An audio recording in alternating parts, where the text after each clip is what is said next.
Hello everyone, I welcome you all to I exam B. आज के इस video में हम लोग कुछ इंपॉर्टेंट करंट अफेयर्स देखेंगे जो कि आपके राजभाषा अधिकारी के लिए काफी इंपॉर्टेंट साबित होने वाले हैं। ये फरवरी मंथ से मैंने मेन लिए हैं, इसका पहला पार्ट है। आगे आपके लिए इसमें और करंट अफेयर्स लाए जाएंगे। ठीक है, तो बिना किसी देरी के हम इस वीडियो को शुरू करते हैं। करंट अफेयर्स फरवरी मंथ के पहले पार्ट राजभाषा अधिकारी मैंने आपको पहले बता दिया। पहला क्वेश्चन क्या है? आज का पहला क्वेश्चन आपके सामने है कि recently when was financial literacy week observe? हाल ही में वित्तीय साक्षरता दिवस कब मनाया गया था?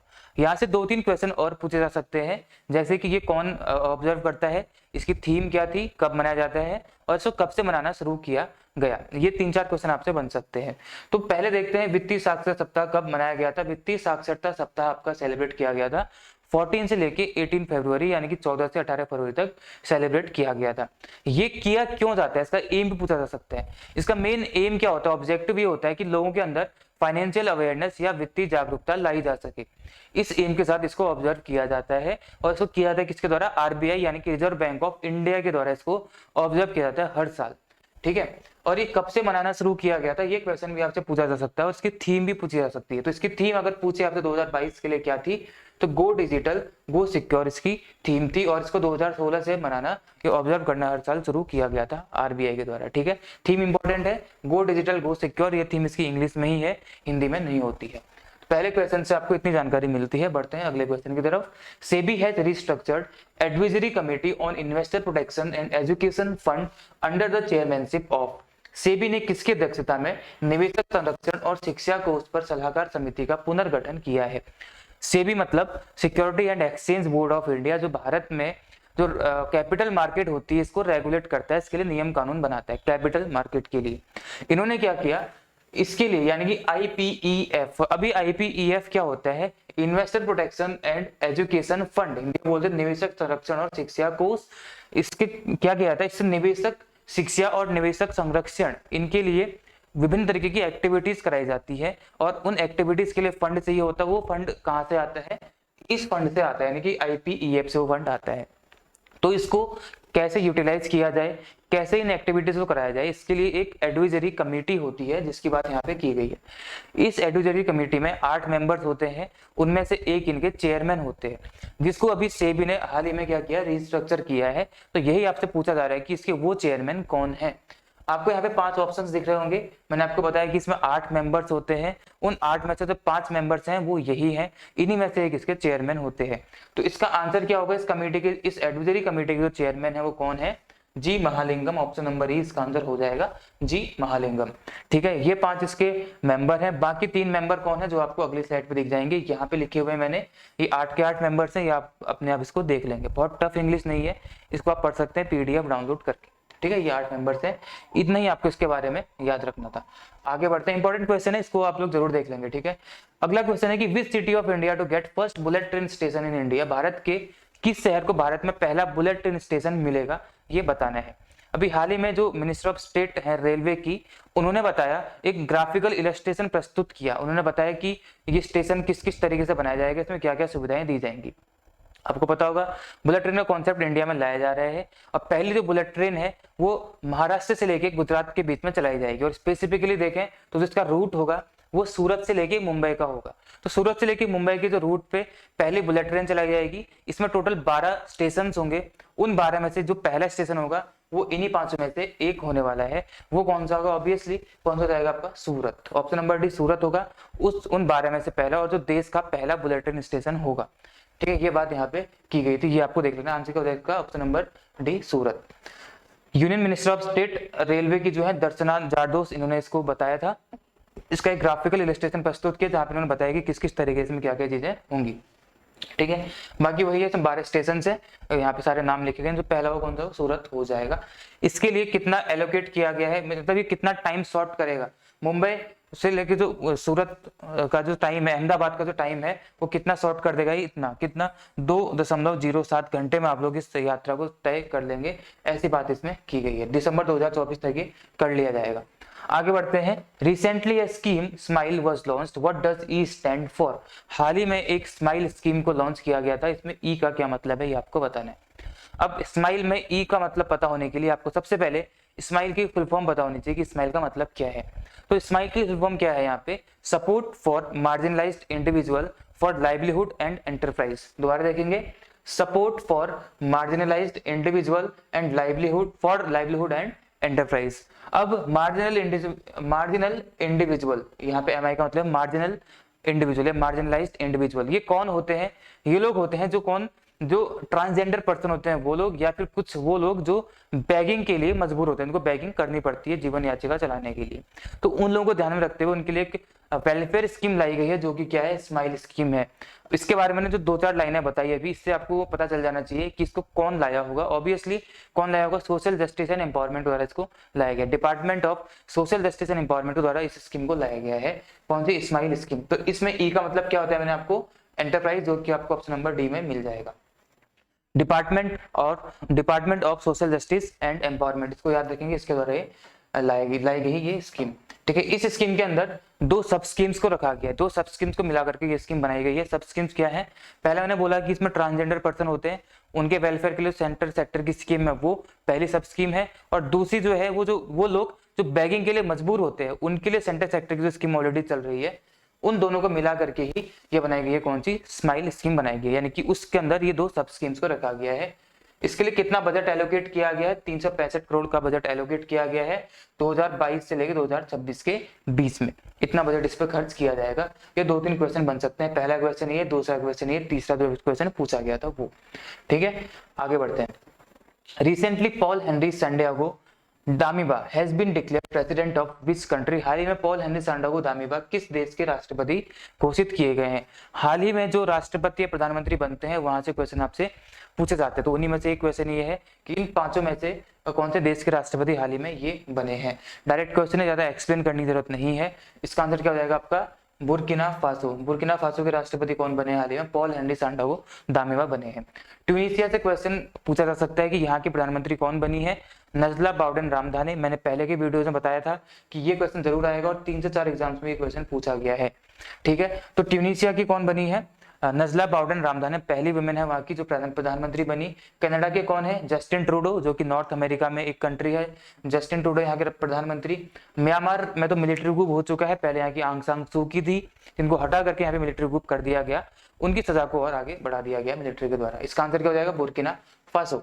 आगे बढ़ते हैं, अगला क्वेश्चन क्या होगा आपका, हाल ही में उत्तराखंड के ब्रांड एम्बेसडर के रूप में किसे नामित किया गया। उत्तराखंड में अभी एक नए ब्रांड एम्बेसडर बनाए गए हैं, इनमें से इन 5 में से एक बताना है कौन है। जुबिन नौटियाल नहीं है, पवनदीप राजन भी इसका आंसर नहीं है, अमिताभ बच्चन भी नहीं है, राजकुमार राव भी नहीं है। कौन बनाए गए हैं, अक्षय कुमार। डायरेक्ट क्वेश्चन है, इसमें कोई ज्यादा उसकी जरूरत नहीं है एक्सप्लेनेशन की, तो अक्षय कुमार इसका आंसर हो जाएगा। आगे बढ़ते हैं, व्हाट इज कंचोथ रिसेंटली न्यूज। कंचोथ क्या है, जो अभी हाल ही में खबरों में आया था। कंचोथ ये एक तरीका एक फेस्टिवल है, एक उत्सव है, जो कि जम्मू कश्मीर में मनाया जाता है। बेसिकली जो मैरिड वुमेन होती है अपने हस्बैंड्स के लिए इसको सेलिब्रेट करते हैं, किसको, कंचोथ को। तो कहाँ का फेस्टिवल है, जम्मू कश्मीर का एक फेस्टिवल है। इसका आंसर क्या हो जाएगा आपका, option number C, a festival. अभी हाल ही में न्यूज में आया था। आगे बढ़ते हैं, हाल ही में लॉन्च किए गए EIU डेमोक्रेसी इंडेक्स 2021 में भारत का रैंक क्या है। हाल ही में लॉन्च किया गया EIU, काफी इंपॉर्टेंट क्वेश्चन है, इससे आपको क्वेश्चन आप एक्सपेक्ट कर सकते हैं यहाँ से। EIU डेमोक्रेसी इंडेक्स, EIU क्या होता है, इकोनॉमिस्ट इंटेलिजेंस यूनिट, इनके द्वारा हर साल एक डेमोक्रेसी इंडेक्स रिलीज किया जाता है 167 कंट्रीज को लेकर के। ये लोग उसमें ये बताते हैं कि किस देश में डेमोक्रेसी का लेवल कितना है। आपको बताना है कि भारत की स्थिति, आई थिंक यही पूछा है कि भारत की स्थिति, भारत का रैंक इसमें क्या था। यूके बेस्ड एक प्राइवेट कंपनी है जिनका एक अखबार है द इकोनॉमिस्ट, वो लोग क्या करते हैं, EIU यानी कि इकोनॉमिस्ट इंटेलिजेंस यूनिट को हर साल रिलीज करते हैं और यहाँ पे डेमोक्रेसी को लेवल को ध्यान में रखते हुए कंट्रीज को रैंक करते हैं। तो इनकी EIU इंडेक्स, डेमोक्रेसी इंडेक्स में 2021 के लिए आई थिंक ये होगा। तो इसमें सबसे पहले टॉप किसने किया है, नॉर्वे। जो नॉर्वे, फिनलैंड, स्वीडन, ये 3 कंट्रीज हैं, इनमें से जो नॉर्वे है, नॉर्वे ने टॉप किया है इसमें। स्कैंडिनेवियन कंट्रीज इनको बोला जाता है, नॉर्वे से पहले नंबर पे आई थी और सबसे लास्ट नंबर पे आपका अफगानिस्तान आया था। तो इससे पूछा गया भारत की रैंक क्या है, तो भारत की रैंक इसमें क्या है, ऑप्शन नंबर बी 46। ठीक है, 46 रैंक किसकी है, इंडिया की इसमें है। आपसे ये पूछा जा सकता है कि इंडिया की रैंक क्या है। पहले में कौन है, नॉर्वे, अफगानिस्तान सबसे लास्ट है, इंडिया इसमें 46 नंबर पे आया है। ये इसके बारे में यहाँ पे बताया गया है। ठीक है, 167 कंट्रीज को लेकर के ये रैंक दी जाती है, जिसमें से 164 कंट्रीज वो हैं जो ऑलरेडी यूएन में हैं शामिल। हाल ही में जीवा नामक एक कार्यक्रम शुरू किया गया, यह किससे संबंधित है? अभी हाल ही में एक जीवा नाम का प्रोग्राम शुरू किया गया था, ये किससे संबंधित है आपको ये बताना है। जीवा में क्या किया जाएगा, जो नेचुरल फार्मिंग होती है उसको प्रमोट करने के लिए इसको अभी हाल ही में ये प्रोग्राम लॉन्च किया गया। अब जैसे ना फार्मिंग बोला तो आपको समझ आ जाएगा कि किस फील्ड से रिलेटेड है, यानी ऑब्वियसली एग्रीकल्चर से रिलेटेड है। तो अगला क्वेश्चन आपसे ये भी बन सकता है किसने इस प्रोग्राम को चलाया। तो जीवा प्रोग्राम किसके द्वारा चलाया गया है? नाबार्ड के द्वारा चलाया गया। नाबार्ड के द्वारा इस प्रोग्राम को चलाया गया। किसको? जीवा को। नाबार्ड क्या होता है? National bank for agriculture and rural development. तो किससे रिलेटेड हो जाएगा? एग्रीकल्चर, क्योंकि इसमें नेचुरल फार्मिंग को प्रमोट करने के लिए इस प्रोग्राम को, जीवा नाम के प्रोग्राम को चलाया गया था। किसके द्वारा? नाबार्ड के द्वारा। ठीक है, तो 11 स्टेट्स में इसको चलाया जाएगा पहले। तो ये इसका आंसर हो जाना था एग्रीकल्चर। ठीक है, PMKSY has recently been extended to March 2026। It was launched in. PMKSY को हाल ही में मार्च 2026 तक के लिए एक्सटेंड कर दिया गया है। आपको ये बताना है कि ये योजना कब लाई गई थी। PMKSY क्या है? प्रधानमंत्री किसान संपदा योजना। प्रधानमंत्री किसान संपदा योजना है, इसको 2026 तक के लिए एक्सटेंड कर दिया है। तो आपको बताना है कि ये क्या है। संपदा स्कीम लाई गई थी। संपदा स्कीम क्या थी, किस बारे में थी? जो फूड प्रोसेसिंग सेक्टर होते हैं, फूड प्रोसेसिंग सेक्टर की ग्रोथ के लिए, उनके डेवलपमेंट के लिए ये स्कीम लाई गई थी। तो अब इसको हाल ही में क्या कर दिया गया है, इसको और एक्सटेंड कर दिया है 2026 तक। आपको बताना है कब लाई गई थी। तो ये लाई गई थी आपकी 2017 में। ऑप्शन नंबर डी, 2017 में इस स्कीम को लाया गया था, PMKSY यानी कि संपदा स्कीम को। अब संपदा का भी इसमें एक फुल फॉर्म है। संपदा का फुल फॉर्म क्या है? Scheme for agro marine processing and development of agro processing clusters. Basically ये जो फूड प्रोसेसिंग सेक्टर होते हैं, इनके डेवलपमेंट के लिए इस स्कीम को लाया गया। और अभी जो इसको एक्सटेंड किया गया है 2026 तक, तो इसके लिए कितना बजट एलोकेट किया गया है? 4600 करोड़ रुपए का एलोकेशन इसको दिया गया है। लेकिन जब ये स्कीम लाई गई थी उस टाइम पे इसमें 6000 करोड़ का बजट दिया गया था इस स्कीम को। 2017 में ये स्कीम लाई गई थी। सेंट्रल गवर्नमेंट की ये स्कीम है। ठीक है, आगे बढ़ता है। फूड प्रोसेसिंग सेक्टर के डेवलपमेंट और ग्रोथ के लिए लाई गई। Recently, fifth vessel ICGS Saksam has been delivered to Indian Coast Guard. The contract for 5 CGOPV was signed between Ministry of Defence and अभी हाल ही में क्या गया है, 5वां पोत ICGS सक्षम जिसका नाम है, इसको डिलीवर किया गया है इंडियन कोस्ट गार्ड को, तटरक्षक बल को दिया गया है। ये सौदा रक्षा मंत्रालय और कोस्ट गार्ड के बीच में, रक्षा मंत्रालय और किस कंपनी के बीच में सौदा हुआ था इसको बनाने का। ठीक है, ये आपसे पूछा जा रहा है। तो 5 CGOPV क्या होती है?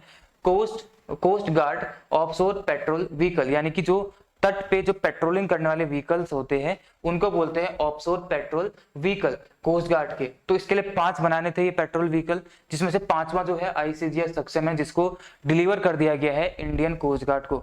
तो बताना है इन 5 में से किसने बनाया है, और यही सौदा किसके बीच किया गया था? डिफेंस मिनिस्ट्री और इन 5 में से उस कंपनी के बीच किया गया था। तो कौन है वो कंपनी जिसके बीच में किया गया? देखिए इसमें सारी की सारी कंपनीज काफी नामी जानी है। लार्सन एंड टुब्रो, LNT इसको बोला जाता है। गोवा शिपयार्ड लिमिटेड, ये है GRSE यानी कि garden reach ship builder and engineers. Hindustan shipyard limited और कोचीन शिपयार्ड लिमिटेड। ठीक है, 5 नामी जानी है।